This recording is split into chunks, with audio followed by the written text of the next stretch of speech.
Hello दोस्तों, आज हम लोग पढ़ेंगे पीएच मान क्या होता है। और पीएच मान हर एग्जाम में आपको पूछता है और 10th क्लास का जो तैयारी कर रहे हैं उनको कोई दिखते ही नहीं है। पीएच मान आज के क्लास में समझ जाएंगे पीएच मान। तो आइए हम लोग देखते हैं पीएच मान क्या होता है, इसके बारे में हम लोग समझते हैं। तो आइए, पीएच स्केल से आप क्या समझते हैं, ये आपका क्वेश्चन है, बहुत मोस्ट इंपोर्टेंट क्वेश्चन है। किसी बिलियन में H प्लस आयन, और एक बात सुन लीजिए, जिसमें H प्लस आयन रहेगा वह अम्ल होगा। जिसमें H प्लस आयन रहेगा वो क्या होगा? अम्ल होगा। ये आप लोग देख रहे हैं ना जी। किसी बिलियन में H प्लस आयन की सांद्रता का निर्धारण जी निर्धारण करने के लिए सोरेसन एक वैज्ञानिक का नाम है। क्या नाम है? सोरेसन। 1909 में सोरेसन 1900 कितना में? 9 में। सोरेसन कितना में जी? 1909 में वैज्ञानिक एक स्केल का निर्माण किया। सोरेसन एक वैज्ञानिक था, एक स्केल का निर्माण किया। स्केल का क्या किया जी? निर्माण किया, जिसे हम क्या कहते हैं? तो कोई पूछेगा कि पीएच स्केल के दिया है जी, तो जिसका नाम कथी है? सोरेसन। कब दिया है? 1909 में। इसमें नापा जाता है, क्या नापा जाता है? H प्लस आयन को नापा जाता है। H प्लस आयन को नापा जाता है। और सुनिए, H प्लस आयन को नापा जाता है। और देखिए 1 2 3 4 5 6 7 8 9 10 14, समझ रहे हैं? 1 2 3 4 कहाँ तक ले? 14 तक ले। और 1 से 6 तक ले, 1 से 6 तक ले, जिसको हम क्या कहेंगे? स्केल में नापिएगा और 1 से 6 तक ले मान आ जाएगा तो उसको हम क्या कहेंगे बाबू? अम्ल कहेंगे। और 8 से 14 तक, 7 छोड़ दीजिए, 7 कथी हो जाएगा? उदासीन होगा। कथी जी? उदासीन होगा। और 8 से लेकर 14 तक रहेगा तो ओकरे का हम क्या बोलेंगे? भस्म। अम्ल किसे कहते हैं, भस्म किसे कहते हैं? ऑलरेडी जानते हैं, जो स्वाद में का हो? खट्टा हो, उसे हम क्या कहेंगे? अम्ल कहते हैं। जो नीले लिटमस पत्र को क्या कर दे? लाल कर दे। अब भस्म किसे कहते हैं? जो स्वाद में क्या हो? कड़वा हो। जो लाल लिटमस पत्र को क्या कर दे? नीला कर दे। इसका कुछ इंपोर्टेंट फैक्ट है, इसको पीएच स्केल से मापा गया है, इसको लिख लेना है, याद कर लेना है। अभी देखिए, नींबू रस, कौन रस? अगर नीमुआ अगर कांचे बा संतरा ना बाबू, नीमुआ, यानी नीमुआ बोलिए चाहे बोलिए टिकोरा। टिकोरा तो एक जैसे खटनू लगता है जी। अरे 2.5 कितना जी? 2 तो नींबू रस का पीएच मान कितना होता है? 2। सिरका का कितना होता है? 3.0। सिरका का मान कितना होता है? टमाटर खाए हैं काचे सलाद में, तो टमाटर रस का पीएच मान 4 कितना होता है? 1। टमाटर रस का पीएच मान क्या होता है? पसीना, आप देखिए पसीना बड़ी गिरता है, ये घड़ी पसीना नहीं गिर रहा है। अब पसीना गिरता है, देखिएगा पसीना गिरता है कभी मुंह में चल जाता है, जाता है जी, तो मुंह में चलता है। पसीना का पीएच मान कितना होता है? 4.5। 4। अम्ल वर्षा का पीएच मान कितना होगा? 5.6। अम्ल वर्षा का पीएच मान क्या होगा? दूध पीते हैं जी, उसका पीएच मान कितना होता है? दूध का पीएच मान 6.5। शुद्ध जल पीजिएगा, बिस्लहरी वाला पीजिए, शुद्ध जल, कल वाला पीजिए शुद्ध जल, तो उसका पीएच मान क्या होगा? 7।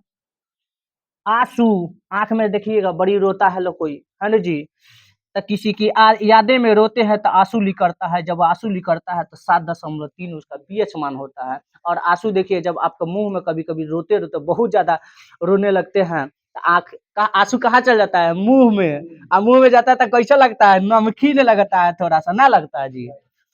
खून, बहुत ऐसा बच्चा है जिसका हाथ कट जाता है, कहीं कोनो काम करता है, हाथ कट जाता है तो फटाक दे मुंह में लगा देता है हाथ।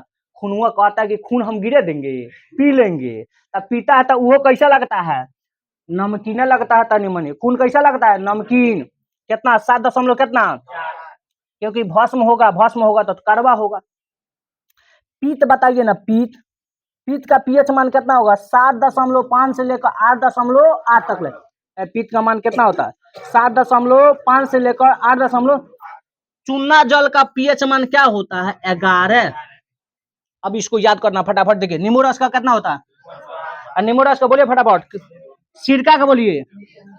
टमाटर रस, पसीना, अम्ल वर्षा, दूध, शुद्ध जल, आंसू, खून, पित्त, चूना जल। अब देखिए इसको याद कर लेना है, क्योंकि इस दोनों याद करेंगे तो 1 से 2 नंबर जरूर रहेगा। ऑब्जेक्टिव में रहेगा, सब्जेक्टिव में तो रहबे करेगा, तो पूरा अगर चाप के लिख देते हैं तो बढ़िया नंबर मिल जाएगा। पदार्थ है ये उपस्थित। अब देखिए इसको याद करना बहुत। संतरा, संतरा, संतरा खाए हैं, संतरा खाते हैं। संतरा चाहे नींबू, नींबू का बड़का भाई संतरा, नींबू का बड़का भाई संतरा। तो 100 से संतरा, 100 से सिट्रिक अम्ल, क्या बोलेंगे? संतरा में कौन अम्ल? सिट्रिक अम्ल। नींबू में सिट्रिक अम्ल, नींबू में सिट्रिक, संतरा में तो 100 से संतरा, संतरा तो 100 से कथी होगा? सिट्रिक अम्ल। तो नींबू का जेठका भाई कथी? संतरा, तो ओकरा कथी बोलेंगे? सिट्रिक अम्ल। सेव कथी बाबू? तो सेव देखिए, सेव कैसा लगता है? खाते हैं तो मीठ लगता है। सेव कैसा लगता है? मीठा। तो सेव लगता है मीठा, तो सेव में कौन अम्ल? तो मौलिक अम्ल। म से मीठा, म से मौलिक अम्ल। सेव कैसा लगता है? मीठा लगता है। इमली, जब इमली खाते हैं ना दांत खटखटा जाता है, तो इमली खाते हैं तो इमली में जब दांत खटखटा गया मतलब टटटा गया मतलब टाट्रिक अम्ल। कौन अम्ल? टाट्रिक अम्ल। कौन अम्ल? इमली में बताइए, टाट्रिक अम्ल। इमली खाते हैं तो दांत साफ किटकिटा जाता है, तो किटकिटा गया मतलब टटरा गया मतलब टाट्रिक अम्ल। कौन अम्ल? टाट्रिक अम्ल। सिरका कथी जी? सिरका आराम से मार देते हैं, है ना जी? एसिटिक अम्ल, सिरका में कौन? एसिटिक अम्ल। इसको याद रखना, सिरका कथी जी? सिरका। और वो में कथी होगा? एसिटिक। ज्यादा एसिटिक एस्टिक मान लीजिए, एगो गैस मान लो, सपोज मान लो कि जैसे मान के बहुत ज्यादा सिरका पी लीजिएगा, जैसे छेना का सिरका पी लीजिए, है ना जी, तो क्या हो जाएगा? आपको गैस हो जाएगा। तो एसिटिक अम्ल मान लीजिए, कथी जी? एसिटिक अम्ल। दही, अरे बाप रे बाप, पंडित जी के दही देखिए गजब है जी। पंडित जी दही बड़ी बढ़िया से खाते, सजाव खाते हैं। और दही कब बढ़िया लगता है? जब ताजा रहेगा। तो ताजा रहेगा तो उसमें बैक्टीरिया जो होती है हिती हिती होती है ना जी, छोट छोट होती है। और वह जब 4-5 दिन होता है उसमें बैक्टीरिया और बड़का हो जाती है। अब बड़का होती है, जब खाया जाता है ना, जब दांते काटा जाता है दही के साथ चिवड़ा, है ना जी, तो बाप रे बाप, और चीनी डाले हो तो ये हो गया दही। तो दही लगता है लाजवाब। कथी लगता है? तो दही लगता है लाजवाब। याद कर लीजिए, याद करने का तरीका, दही कैसा लगता है? लाजवाब। लाजवाब मतलब लैक्टिक अम्ल। दही में कौन अम्ल? लैक्टिक अम्ल। जब टमाटर कथी बाबू सलाद खाए है जी, टमाटर में कथी? ऑक्जेलिक अम्ल। टमाटर में ऑक्जेलिक, टमाटर में। अच्छा, टमाटर में देखिए, टमाटर जो होता है ना, ऐसे देखिए, ऐसे ऐसे ऐसे गोल होता है जी। मतलब टमाटर मतलब हाँ मतलब बड़का ना होता है, गोल होता है। तो ऑक्जेलिक अम्ल कथी जी? ऑक्जेलिक अम्ल। टमाटर में अमाशय कथी जी? हाइड्रोक्लोरिक अम्ल। हाइड्रोक्लोरिक अम्ल इहे अमाशय है, जो अमाशय एगो एंजाइम छिड़कता है। और इहे एंजाइम के कारण जितना हमारे पेट में जो बैक्टीरिया, जैसे खाना खाते हैं कुछ बैक्टीरिया तो चल जाती है, इसी यही मरता है हाइड्रोक्लोरिक अम्ल। कौन मरता है? अमाशय में कौन? हाइड्रोक्लोरिक। अमाशय में हाइड्रोक्लोरिक। चाय में कथी बहुत? चाय टैनिक। जब टेंशन होता है ना तब पीते हैं चाय। टेंशन होता है तो कथी पीते हैं? चाय। और चाय में कथी? टैनिक अम्ल। चाय में टैनिक अम्ल। चाय में टैनिक अम्ल। Vitamin C, vitamin C, vitamin C में बताइए?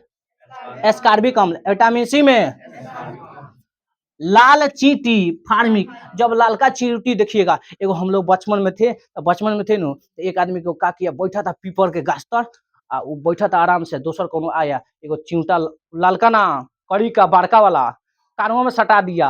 अब कानों में सटा, वो तो अपने बिखिया ही रहता है, सब कान काट लिया, पूरा खून निकाल दिया। तो बता, लाल चींटी काटेगे तो कौन मतलब? फार्मिक मतलब फहरा आएगा, बाप रे बाप फहरा है ना जी। तो लाल चींटी में कौन जी? फार्मिक अम्ल। लाल चींटी में।